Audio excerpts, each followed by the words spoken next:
Assalamualaikum warahmatullahi wabarakatuh teman-teman. Bertemu lagi dengan kami berdua. Saya Rike Febriansyah dengan NIM 11910620099. Saya Putri Suci Amelia dengan NIM 11910623908. Kami dari kelompok 3.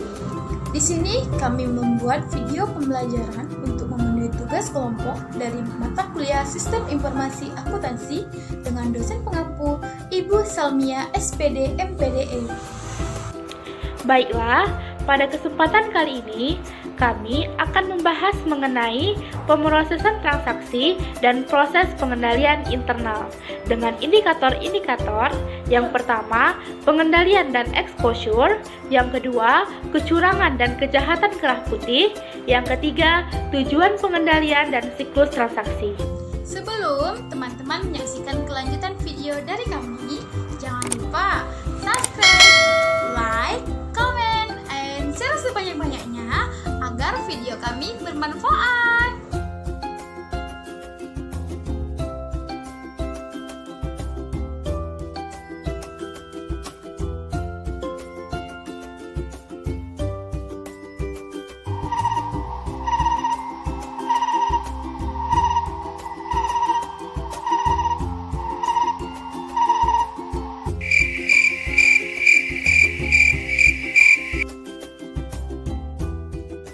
Nungguinnya. Selamat menyaksikan teman-teman. Baiklah teman-teman, penjelasan pertama mengenai pengendalian dan exposure. Nah, apakah teman-teman ada yang mengetahui apa itu pengendalian internal? Menurut Romney and Steinberg, menjelaskan bahwa pengendalian internal merupakan rencana organisasi atau metode bisnis yang dipergunakan untuk menjaga aset, memberikan informasi yang akurat dan andal, mendorong dan memperbaiki efisiensi jalannya organisasi, serta mendorong kesesuaian dengan kebijakan yang telah ditetapkan. Nah, sedangkan menurut Committee of Sponsoring Organization menjelaskan bahwa pengendalian internal sebagai semua sistem, struktur, atau proses yang diimplementasikan oleh Dewan Komisaris, manajemen, dan karyawan dalam perusahaan yang bertujuan untuk menyediakan jaminan yang memadai bahwa tujuan pengendalian tersebut dicapai, meliputi efektivitas dan efisiensi operasi, keandalan pelaporan keuangan, dan kepatuhan terhadap peraturan perundang-undangan. Nah, selanjutnya adalah apa-apa saja sih klasifikasi dari pengendalian internal? Nah, pengendalian internal itu sendiri diklasifikasikan menjadi 4 bagian, yaitu yang pertama, pengendalian untuk pencegahan atau preventive control, pengendalian untuk pemeriksaan atau detective control, dan pengendalian korektif atau corrective control. Penjelasannya yaitu pengendalian preventif menahan masalah sebelum terjadi, mengangkat personel akuntansi yang berkualitas tinggi, dan secara tepat memisahkan tugas karyawan, serta secara efektif mengendalikan akses fisik secara aset, fasilitas, dan informasi yang merupakan pengendalian preventif efektif. Nah, karena tidak semua masalah pengendalian dapat dicegah, maka pengendalian detektif diperlukan untuk menemukan masalah. Sedangkan pengendalian korektif memecahkan masalah yang ditemukan dengan pengendalian detektif.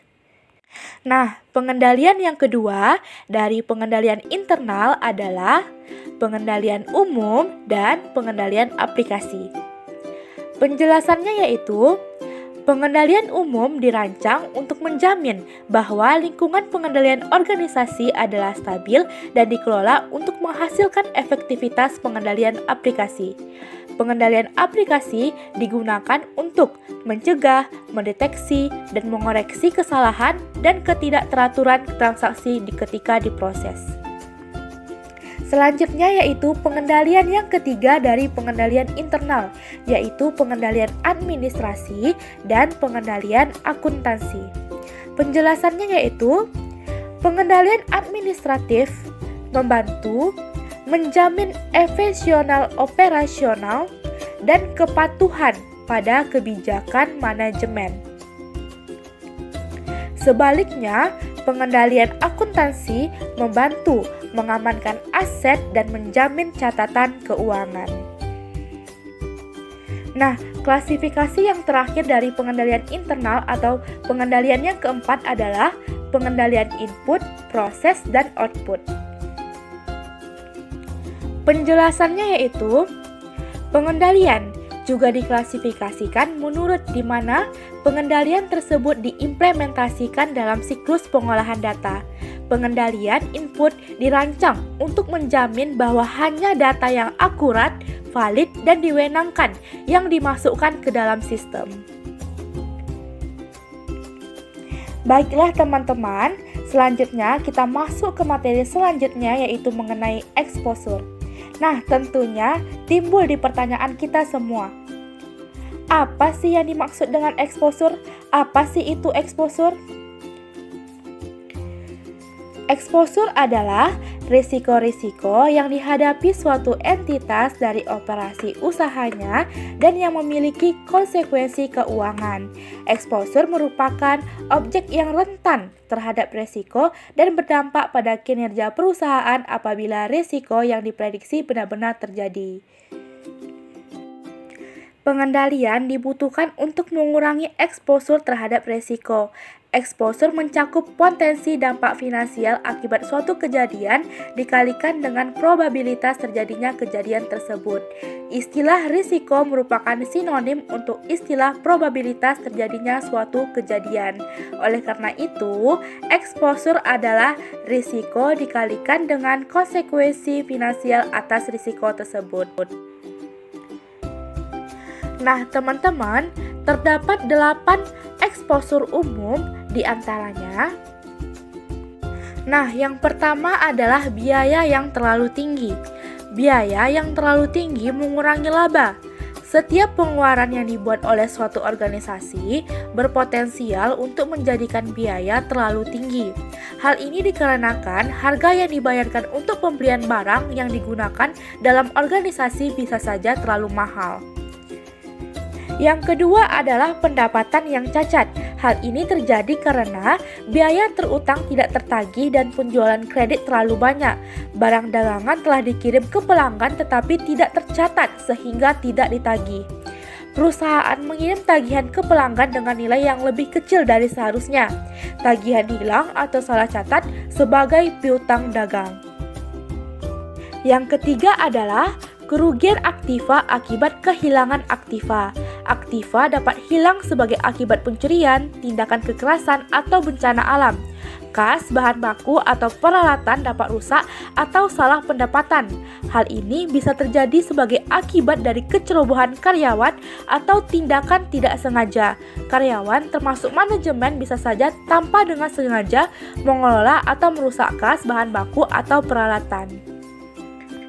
Yang keempat adalah akuntansi yang tidak akurat. Kebijakan dan prosedur akuntansi dapat salah, tidak tepat, atau secara signifikan berbeda dari yang diterima umum. Kesalahan ini dapat mencakup kesalahan penilaian transaksi, kesalahan waktu pencatatan, atau kesalahan klasifikasi transaksi. Dampak kesalahan dapat berakibat pada informasi yang tidak akurat guna pengambilan keputusan atau laporan keuangan yang menyebabkan kesalahan pengambilan keputusan. Yang kelima adalah interupsi bisnis. Interupsi bisnis mencakup penghentian sementara suatu operasi bisnis, penghentian permanen atau operasi suatu bisnis, atau penutupan suatu usaha. Interupsi bisnis ini terjadi akibat ketidakmampuan menghadapi kegiatan operasi yang buruk, tindakan kekerasan fisik, atau bencana alam. Yang keenam adalah sanksi hukum. Sanksi hukum mencakup denda yang dikenakan oleh pengadilan atau badan legal yang memiliki wewenang atas organisasi dan operasi perusahaan. Pengertian kegiatan bisnis bisa saja terjadi sebagai hukuman dan lembaga pemerintah jika perusahaan melakukan perbuatan yang melanggar hukum. Nah, selanjutnya yang ketujuh adalah ketidakmampuan untuk bersaing. Ketidakmampuan untuk bersaing ini merupakan ketidakmampuan suatu organisasi untuk bertahan di pasar atau industri. Nah, yang terakhir dari eksposur umum ini adalah kecurangan dan pencurian. Kecurangan dan pencurian dapat dilakukan oleh pihak eksternal di luar perusahaan ataupun pihak internal dalam perusahaan. Biaya yang terlalu tinggi, pendapatan yang cacat, kehilangan aktiva, ketidakakuratan catatan akuntansi, interupsi bisnis, sanksi hukum, dan lainnya lagi itu merupakan dampak dari kecurangan dan pencurian. Baiklah teman-teman, materi selanjutnya adalah kecurangan dan kejahatan kera putih dan tujuan dan siklus transaksi. Kecurangan dan kejahatan kera putih? Apa itu kejahatan kera putih?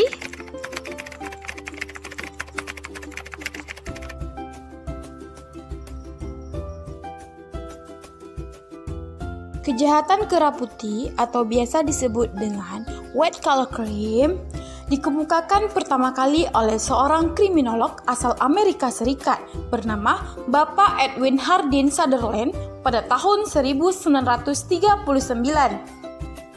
Sutherland berpendapat bahwa kejahatan kera putih merupakan kejahatan yang dilakukan oleh seseorang yang sangat terhormat dan berstatus sosial tinggi di dalam pekerjaannya. Tindakan kejahatan ini dapat terjadi di dalam perusahaan, kalangan profesional, perdagangan, maupun kehidupan politik.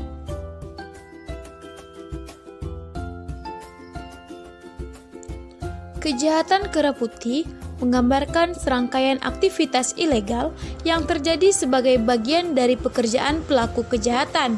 Kejahatan kera putih terjadi pada saat kekayaan perusahaan digunakan menyimpang dari manfaat aktiva yang sesungguhnya.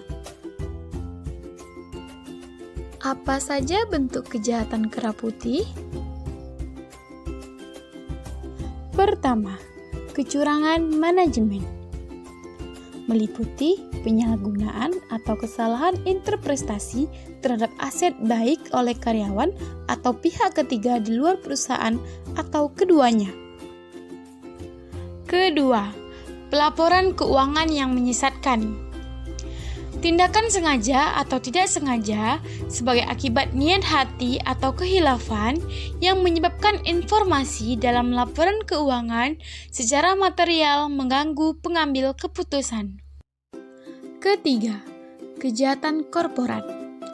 Merupakan kejahatan kera putih yang menguntungkan suatu perusahaan atau organisasi dan bukan hanya menguntungkan individu tertentu yang melakukan kecurangan.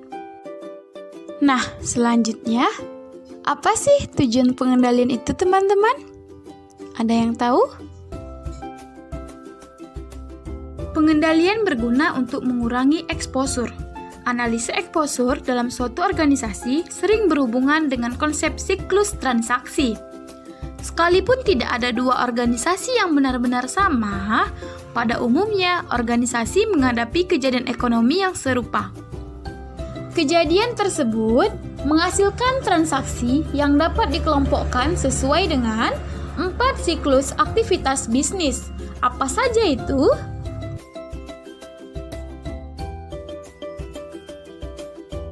Pertama, siklus pendapatan.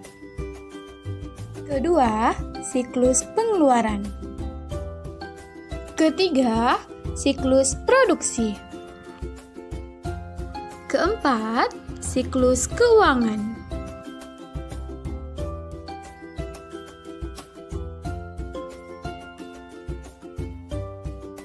Baiklah, agar lebih jelas, kita akan menjelaskan satu persatu 4 siklus aktivitas bisnis tersebut. Yang pertama, siklus pendapatan. Kejadian yang berkait dengan distribusi barang dan jasa ke entitas lain dan penagihan atas pembayaran yang terkait dengan distribusi barang dan jasa tersebut. Tujuan pengendaliannya adalah yang pertama, pelanggan harus diotorisasi sesuai dengan kinerja manajemen. Yang kedua, harga dan termin barang dan jasa yang disepakati harus sesuai dengan kriteria manajemen. Yang ketiga, semua pengiriman barang dan jasa yang dilakukan harus tercantum dalam penagihan ke pelanggan. Yang keempat, penagihan ke pelanggan harus diklasifikasi, diiktisarkan, dan dilaporkan secara akurat. Siklus aktivitas bisnis yang kedua yaitu siklus pengeluaran. Kejadian yang terkait dengan akuisisi barang dan jasa dari entitas lain dan pelunasan kewajiban terkait dengan akuisisi tersebut. Yang pertama, pemasok harus diotorisasi sesuai dengan kriteria manajemen. Yang kedua, karyawan harus dipekerjakan sesuai dengan kriteria manajemen. Yang ketiga, akses ke catatan kepegawaian, penggajian, dan pengeluaran hanya diperbolehkan sesuai dengan kriteria manajemen. Yang keempat, tarif kompensasi dan pengurangan gaji harus diotorisasi sesuai dengan kriteria manajemen. Yang kelima, jumlah yang disampaikan kepada pemasok harus diklasifikasi, diiktisarkan, dan dilaporkan secara akurat. Siklus aktivitas bisnis yang ketiga yaitu siklus produksi. Kejadian yang terkait dengan transformasi bahan baku menjadi barang dan jasa. Yang pertama, rencana produksi harus diotorisasi sesuai dengan kriteria manajemen. Yang kedua, harga pokok produksi harus diklasifikasi, diiktisarkan, dan dilaporkan secara akurat. Dan yang keempat, siklus aktivitas bisnis yaitu siklus keuangan. Kejadian yang terkait dengan akuisisi dan pengelolaan dana dan modal termasuk kas. Pertama, jumlah dan waktu transaksi hutang harus diotorisasi sesuai dengan kriteria manajemen. Yang kedua, akses ke kas dan surat berharga yang diperbolehkan sesuai dengan kriteria manajemen.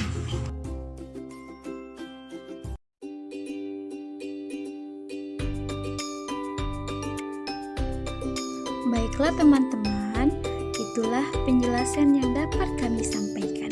Semoga video ini bisa bermanfaat untuk kita semua. Jika ada kesalahan, kami mohon maaf. Kami akhiri. Assalamualaikum warahmatullahi wabarakatuh teman-teman. Sampai jumpa di lain waktu dengan kami berdua. Terima kasih.